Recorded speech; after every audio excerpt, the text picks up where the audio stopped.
Welcome to कड़क cricket. मैं हूं आपके साथ पंकज भार्गव। हर बार की तरह हमारे साथ दमदार स्पोर्ट्स जर्नलिस्ट राजीव मिश्रा मौजूद हैं।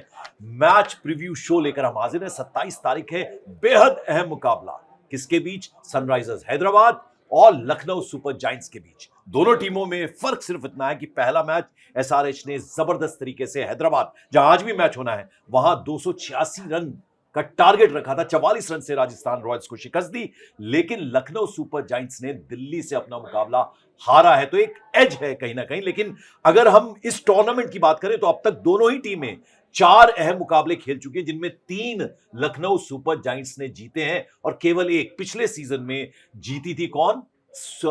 एसआरएच, यानी सनराइजर्स हैदराबाद।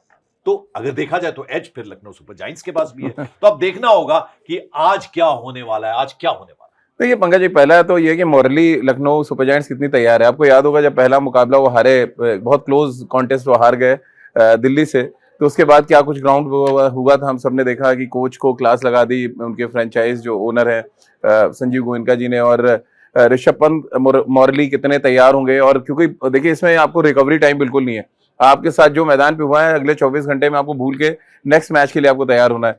तो ऋषभ पंत कितने तैयार होंगे और अपनी टीम के साथी खिलाड़ियों को कैसे मोटिवेट कर पाते हैं, ये दो ऐसी इंपॉर्टेंट चीजें हैं जो क्रिकेट में बहुत ज्यादा लागू होती हैं। और ऐसे में ये देखना बहुत दिलचस्प होगा कि एक तो कई परेशानियों से घिरी है लखनऊ सुपर जायंट्स। उनके पास बॉलर नहीं है, उनके कप्तान को लेके क्रिटिसाइज किया जा रहा है, और जिस तरह से वो भूल गए थे शार्दुल ठाकुर को गेंदबाजी कराना, तो इन सब परेशानियों के बीच में लखनऊ एक ऐसे मैदान पे खेलने जा रही है जो कहते हैं ना, शेर की मान में जाके खेलना है आपको। सनराइजर्स हैदराबाद शेर की तरह क्रिकेट खेल रही है, जिस तरह से उन्होंने बैटिंग करी है पहले मैच में, और ओवरऑल अगर आप उनका परफॉर्मेंस देखें और एक नया ट्रेंड वो सेट कर रहे हैं, मुझे लग रहा है लखनऊ के लिए बहुत बड़ा चैलेंज है पंकज भाई सनराइजर्स हैदराबाद को रोकना। तो चलिए अब जरा मैं, चूंकि टीम बनाते हैं हर बार राजीव मिश्रा, हालांकि मेरा नाम भी जोड़ते हैं उसमें, ये मैं आपको बार बार बताता हूं। तो जो टीम बनी है हम दोनों ने, चलिए मिलके जो बनाई है, जरा टीम पर एक निगाह डाल लेते हैं, फिर आगे बात करेंगे। तो सबसे पहले एसआरएच। देखिए एसआरएच अगर हम टीम की बात करें तो बहुत ज्यादा चेंजेस करेंगे नहीं, क्योंकि उनका विनिंग कॉम्बिनेशन है, बहुत जबरदस्त क्रिकेट वो खेल के आए हैं। और क्रिकेट में देखिए कोई भी फॉर्मेट हो पंकज भाई, एक चीज तो रूल लागू होता है कि आप विनिंग कॉम्बिनेशन को तब तक नहीं छेड़ते जब तक कोई अनफिट ना हो जाए या बहुत ज्यादा किसी का फॉर्म ना खराब हो। एक इंसान का खराब फॉर्म है लेकिन वो कप्तान है टीम के, तो आप उनको ड्रॉप नहीं कर सकते।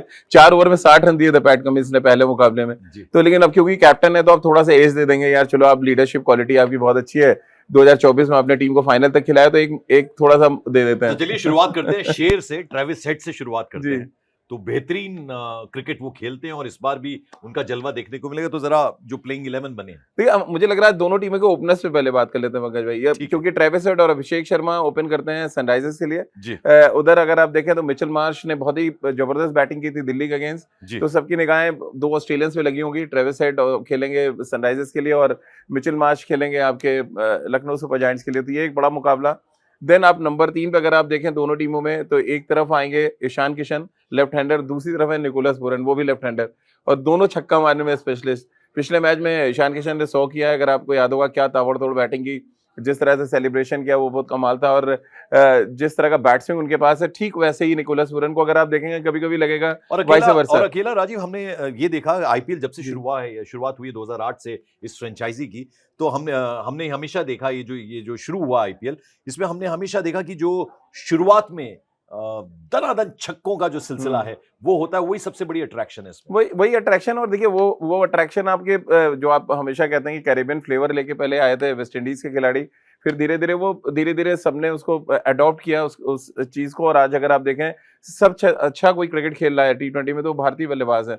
अभिषेक शर्मा की बात कर लें या ईशान किशन की बात कर लें, या उनके पास एक और खतरनाक प्लेयर है सनराइजर्स हैदराबाद में, हेनरिक क्लासन, जिनका नाम बहुत कम आता है बट एक्चुअली स्पिन को जितना अच्छा वो खेलते हैं। मुझे लग रहा है कि इस आईपीएल में श्रेयस अय्यर के बाद शायद दूसरे नंबर पे होंगे जो स्पिन बहुत अच्छा खेलते हैं। कैरिबियन फ्लेवर की तो हम हमेशा बात करते हैं, एक खिलाड़ी को हमें कभी नहीं भूलना होगा जिसने अपने खेल से, जिसने अपनी गेम से आईपीएल टूर्नामेंट में 4 चांद लगा दिए, एबी डिविलियर्स, उसे हमें नहीं भूलना होगा। बिल्कुल, एबी डिविलियर्स कमाल के बैट्समैन थे। देखिए जब तक वो खेले उनका एक टेरर था, और कहते हैं ना जब एक ऐसा बैट्समैन जो मैदान पे और उसका दहशत हो, तो फिर आप अंदाजा लगाइए कि उन्होंने क्या रिवर्स शॉट और वो हर तरफ खेलते थे और डोमिनेंट थे। जब आप देखिए डोमिनेंट क्रिकेट खेलते हैं और एक देखिए नॉर्मल बैटिंग करना, एक डोमिनेंट बैटिंग करना, वो फर्क हो जाता है। जब एक डोमिनेशन आप दिखाते हैं और वो आपके जहन में चल रहा होता है, एज अ बॉलर आपके जहन में चल रहा होता है कि यार सामने वाला डोमिनेट करता है, तो आपको अपनी स्ट्रैटेजी बदलनी पड़ती है। ठीक वैसे ही सनराइजर्स कर रहा है, जो आपने एग्जांपल दिया वो एकदम ठीक है कि एबी डिविलियर्स को फॉलो करते हुए अगर आज आप देखें वो चाहे ट्रेविस हेड हो, अभिषेक शर्मा की बात कर लें, ईशान किशन की बात करें या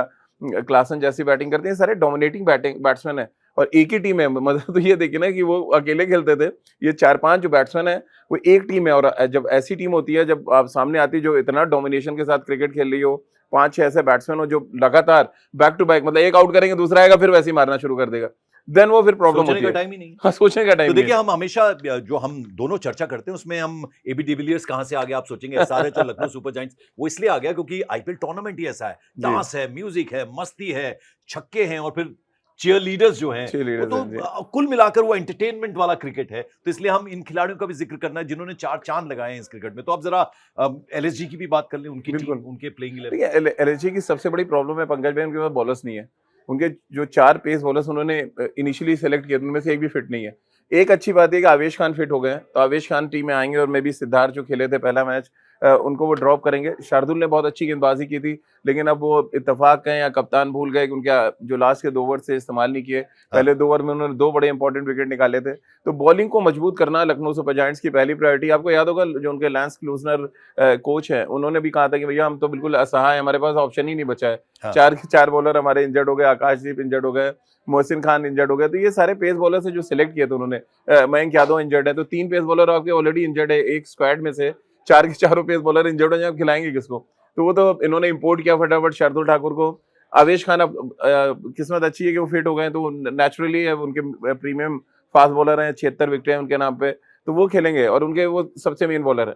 और एक सवाल मेरे जहन में आ रहा है राजीव, वो इसलिए आ रहा है क्योंकि 286 ठोक दिए थे हैदराबाद के मैदान में, तो बैटिंग फ्रेंडली पिच, इसको जरा समझाइए क्या होती है? देखिए, बैटिंग फ्रेंडली पिच का मतलब है कि आपको बाउंस का एक ही बाउंस पे बॉल आना है और एक ही स्पीड में। बहुत ज्यादा वेरिएशन बॉलर कर सकता है, पिच से कोई वेरिएशन नहीं होगा। यानी आप थ्रू द लाइन ड्राइव खेल सकते हैं, थ्रू द लाइन आप क्रॉस बैटेड शॉट्स खेल सकते हैं और आपको सिर्फ लाइन पकड़ना है बॉल की। तो एग्जैक्टली वही करता है सनराइजर्स हैदराबाद को। अगर आप देखें, ईशान किशन को आप देखें, उनका एक रेंज है जो लॉन्ग ऑन से मिड विकेट, उनका वो टारगेट सेट किया हुआ है। आप अभिषेक शर्मा को देखें तो वो एक्स्ट्रा कवर और लॉन्ग ऑफ के बीच में अपने सारे शॉट्स खेलते हैं। ये जब आपका बैट ऐसे चलाने का मिल जाए, और ऐसे तो इसको थ्रू द लाइन बोलते हैं, और ये थ्रू द लाइन खेलना तभी पॉसिबल है जब पिच आपकी एक जैसी खेल रही हो। यानी आपका बाउंस अच्छा है, आपका बॉल जो है बैट पे अच्छा आ रहा है, तब आप थ्रू द लाइन खेल सकते हैं और इसी को बैटिंग विकेट कहते हैं। कौन कौन से खिलाड़ियों पे नजर रहेगी? तो उसमें 2 नाम जो मेरे जहन में आते हैं, मैं जरा उस पर भी राजीव से चर्चा कर लूं, वो है ट्रेविस हेड और अभिषेक शर्मा। ये 2 खिलाड़ी हैं जिन पर नजर रहने वाली है। बहुत डेडली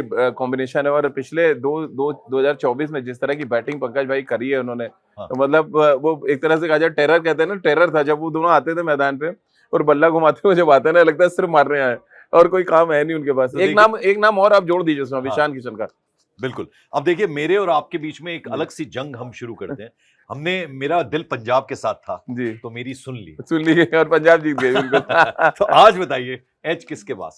देखिए, एज तो सनराइजर, कोई भी मतलब आंख बंद करके कह देगा सनराइजर, बट मैं क्योंकि लखनऊ पढ़ा हूँ, लखनऊ से थोड़ा कनेक्टेड हूँ और आवेश खान की वापसी हो रही है और मैं निकोलस पूरन का बहुत बड़ा फैन हूँ। तो मैं इस बार मेरा जो है दांव जो है लखनऊ सुपर जायंट्स की तरफ होगा, बशर्ते ये कि संजीव गोयनका साहब डगआउट में नहीं जाएंगे। वो अपना पूरा मैच जो है स्टैंड पे बैठ के देखें, टीम को डिस्टर्ब ना करें।